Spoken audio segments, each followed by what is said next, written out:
Hello friends, आज मैं आपको राधा कृष्ण मैम की जो यूनिवर्स क्लास है उसके बारे में कुछ बताना चाहती हूँ। पहले तो मैं ये बताना चाहती हूँ कि इस क्लास ने मुझे क्या दिया है, और फिर मैं बताना चाहती हूँ कि जो लोग गिव अप करने की सोच रहे हैं इस जर्नी में, या फिर बहुत ही ज़्यादा डिसअपॉइंटेड हैं, या फिर उन्हें फील हो रहा है कि ये जर्नी छोड़ दें, या फिर बहुत ही ज़्यादा उन पे कहते हैं ना कि बहुत ही ज़्यादा और भटक रहे हैं कुछ लोग, तो मैं उनके बारे में भी बताना चाहूँगी। लेकिन मैं पहले ये बताती हूँ कि इस यूनिवर्स क्लास ने मुझे क्या दिया है। तो सबसे पहले अगर इस यूनिवर्स क्लास ने मुझे कुछ दिया है, तो सबसे पहली बात तो सबसे बड़ी यही चीज़ दी है, और यही एक प्रूफ है कि यूनिवर्स का क्लास है, कि मुझे अपना भगवान, मुझे अपना खुदा, मुझे अपना यूनिवर्स मिल गया है।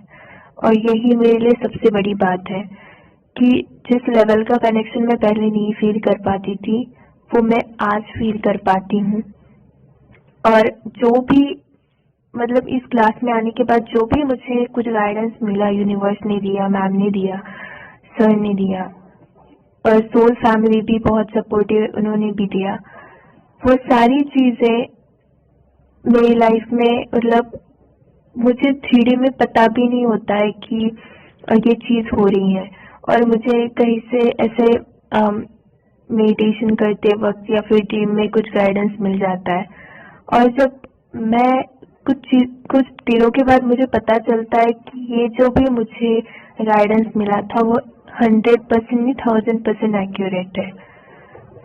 तो ये एक बार नहीं, ये 1000 बार ऐसे एक्सपीरियंस हमें आते हैं कि जो भी हमें मेडिटेशन में एक्सपीरियंस होते हैं, जो भी हमें एक्सपीरियंस अनुभव होते हैं इनर वर्क करते हुए, वो हमें बाद में पता चलता है कि जो भी हमें यूनिवर्स ने दिखाया था वो सब कुछ सच था। बल्कि हमें कुछ पता भी नहीं होता कि थ्री में ऐसा कुछ हो रहा है, या फिर हमें कुछ प्रूफ भी नहीं होता, हमें कहीं से कोई थ्री में भी नहीं बताता, फिर भी हमें सिर्फ इस क्लास की बदौलत सब कुछ समझ जाता है घर में बैठे बैठे कि क्या कहाँ हो रहा है, और किस सिचुएशन में अभी डीएम है, या फिर किस पोजीशन में हम हैं। हमारी लाइफ के बारे में, हमारी जर्नी के बारे में हमें सब कुछ यूनिवर्स गाइडेंस देता है। तो इससे बड़ी और कुछ बात नहीं है। इससे बड़ा क्या हो सकता है कि हमें मिनट, हर क्षण, हर दिन एक यूनिवर्स नया नया अनुभव देता है और गाइडेंस देता है कि हम अपनी जर्नी में कैसे आगे बढ़े। मैं उन लोगों को भी कुछ कहना चाहती हूँ जो लोग इस जर्नी पे डाउट ले रहे हैं, या फिर जिन लोगों ने फेथ लूज कर दिया है, या फिर जो लोगों को होप ही नहीं कुछ कि उनकी लाइफ में कुछ इम्प्रूवमेंट होगी, या फिर जो लोग गिव अप करना चाहते हैं, या जो लोग ट्रस्ट नहीं कर पा रहे हैं यूनिवर्स पे हो, या खुद पे हो, या किसी पर भी। देखिए, जैसे आपके सामने ट्विन फ्लेम जर्नी के वीडियोस आए, तो आपने उस पर ट्रस्ट किया, तभी आप इस जर्नी में आज तक टिके हुए हो। अगर आप तब लॉजिकली सोचते ऐसा कि ऐसा कुछ नहीं होता, ये वो, तो आप ही सोचो कि आज आप कहाँ होते। तो आपने कहीं ना कहीं खुद पे ट्रस्ट किया है, आपने कहीं ना कहीं यूनिवर्स पे ट्रस्ट किया। आप जब पेन में जाते हो, आप जब पेन से जाते हो, तो अपने आपको कुछ चीजों पे विश्वास करना पड़ता है। ऐसी सिचुएशन आती है कि सिर्फ आपको लगता है कि अब सिर्फ भगवान ही एक रास्ता है, या फिर यूनिवर्स ही एक रास्ता है कि आपको वो समझ सकता है। तो मैं वही बात कह रही हूँ कि आज भी, अगर आज भी आपको ऐसा कुछ फील हो रहा है, तो आज भी आप यूनिवर्स पे ट्रस्ट करिए, खुद पे ट्रस्ट करिए कि आप यहाँ तक आए हो तो आप आगे भी जाओगे। और मुश्किलें सिर्फ हीरो के ही लाइफ में आती हैं। आप में कुछ पोटेंशियल है, आप कुछ कर सकते हो लाइफ में, इसीलिए आपको इश्यूज आ रहे हैं, इसीलिए आपको प्रॉब्लम्स आ रहे हैं। नॉर्मल लोगों को कुछ चीजें इजीली मिल जाती हैं अगर वो थोड़ा सा भी कर ले।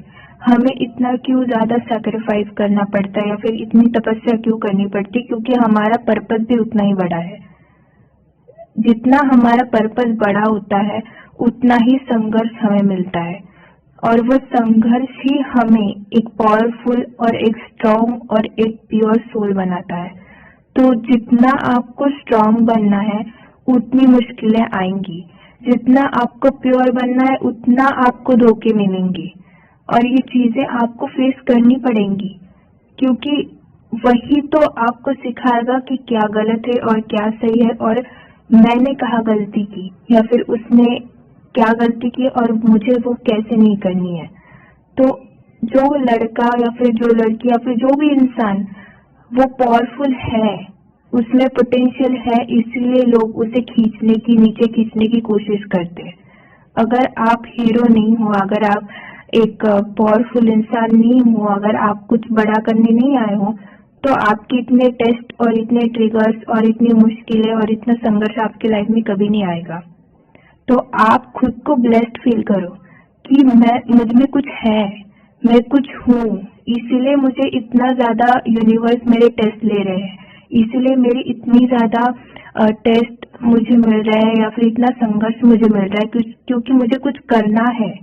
मुझे बाकी लोगों की तरह फूड, शेल्टर, क्लॉथ्स, ठीक है, और सिर्फ पैसा, इन चीजों के लिए नहीं जीना है, मुझे इसके ऊपर के लिए जीना है, मुझे मोक्ष के लिए जीना है।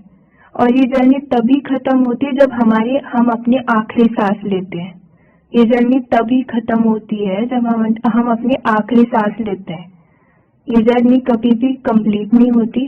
आपको मरते दम तक जितना आप हो सके उतना आपको पर्पस करना है, इनर वर्क करना है, सब कुछ करना है। और अगर यही लाइफ है तो यही लाइफ है, क्योंकि कभी कभी जैसे आप बहुत बड़े बड़े लोगों की बात देख लीजिए, डॉक्टर बाबा साहेब अम्बेडकर हो या गांधी जी हो। डॉक्टर बाबा साहेब अम्बेडकर को पानी तक मिलता नहीं था, पानी पीने के लिए भी लोगों ने देते नहीं थे। लेकिन अगर उन्होंने तब सोचा होता ना कि जाने दो, छोड़ दो, मैं अपना एजुकेशन छोड़ दूंगा, तो आज शायद हम इस स्वतंत्र भारत में नहीं जी रहे होते। अगर महात्मा गांधी ने पैसों की बारे में सोचा होता ना कि हम चलो जाने दो, मैं तो पैसों के बारे में सोचता हूँ, वो बैरिस्टर थे, वो बहुत तब वो फॉरेन में गए थे एजुकेशन लेने, वो इतने ज्यादा इंटेलिजेंट थे, वो कितना भी रिच बन सकते थे, पैसे कमा सकते थे, लेकिन उन्होंने अपनी लाइफ हम लोगों के लिए सेक्रीफाइस की है। तो हम एटलीस्ट हमारे लिए नहीं जी सकते, हमें तो इतना बड़ा करना भी नहीं है, हमें तो हमें खुद में खुश रहना है, और साथ ही साथ हमें लोगों को खुश करना है। वो तो इतने बड़ी बात भी नहीं है। इन लोगों ने तो अपना सब कुछ त्याग दिया, और हमारे पास तो सभी फैसिलिटीज है कि हम खुद को खुश रखते हुए, हमें इतना त्याग भी नहीं करना, हमें खुद को खुश रखते हुए, इनर वर्क करते हुए, पर्पस करते हुए लोगों को भी खुश रखना है।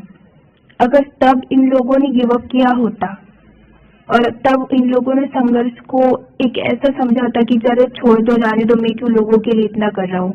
या फिर अगर डॉक्टर बाबा साहेब अम्बेडकर टॉप में पहुंच भी जाते हैं, ठीक है, अगर वो टॉप में पहुंच भी गए हैं, और अगर उन्होंने तब सोचा होता कि इन लोगों ने मेरे साथ ऐसा किया तो मैं अब बदला लूंगा, अगर ऐसे भी उन्होंने थॉट लिए होते, तो शायद संविधान में आज सभी को इक्वालिटी नहीं होती। आज हम सबको कहीं ना कहीं संचार स्वातंत्र है, बोलने का स्वातंत्र है, हक से जीने का स्वातंत्र है। तो ये सब कुछ हमें उनकी वजह से मिल रहा है। वो कहीं ना कहीं एक अवेकन्ड सोल ही थे। ऐसा नहीं है कि सबकी अवेकनिंग हो, कुछ लोग कुछ पर्पस लेके आते हैं और उन्होंने अपना पर्पस जाना कि कैसे भी हो, उन्हें समझ में आया कि ये हमारा पर्पस है और हमें इसके लिए जीना है। वैसे आप अपने पर्पस के लिए जियो। आप ये मत सोचो कि कौन क्या कर रहा है, कौन क्लास क्यों चलाना चाहिए, ये मत सोचो। या फिर ये भी मत सोचो कि मुझे गिव अप करना है, या फिर मुझे नहीं रहना है, या फिर DF कुछ भी। हम पर्पस के लिए आए हैं, और DF तो हम ही हैं, वो तो हमें मिलने वाले हैं। अगर आप पर्पस करोगे तो आपको वो मिलेंगे ही, यूनिवर्स खुद आपको देंगे। बस आप पर्पस पे फोकस रखो। अगर आप पर्पस पे फोकस रखोगे ना, तो दूसरों की मुस्कुराहट देख के ना आप कभी डिसअपॉइंट नहीं होगे। आप दूसरों को मुस्कुराता देखते हुए आपके चेहरे पर स्माइल आएगी, बिलीव मी। तो प्लीज मैं यही कहती हूँ कि आप ऐसे जो महान लोग हैं उनकी बुक्स पढ़िए और यूनिवर्स पे फेथ रखिएगा। जैसे आपने पहली बार रखा था, जब आपके सामने वीडियोज आए थे तब आपने ट्रस्ट किया था कि नहीं ऐसा कुछ है मेरे लाइफ में, अगर इतना सब कुछ हो रहा है, अगर ये वीडियो मुझे रेजोनेट हो रहा है तो ये मेरे लिए है। वैसे आप समझ लीजिए कि जर्नी भी आपको ऐसे ही कंप्लीट करनी, खुद पे ट्रस्ट करना है, यूनिवर्स पे ट्रस्ट करना है और सिर्फ खुद की लाइफ में देखो, खुद का पर्पस करो और सबको ब्लेसिंग्स दो, सबके लिए अच्छा सोचो, खुद के लिए अच्छा सोचो और यूनिवर्स में ढेर सारा फेथ रखो और यूनिवर्स से प्यार करो। Thank you so much all, thank you so much Radha Krishna ma'am, thank you so much sir, thank you so much universe class, thank you so much universe soul family, thank you so much all, thank you so much all, love you all, God bless you all, thank you so much.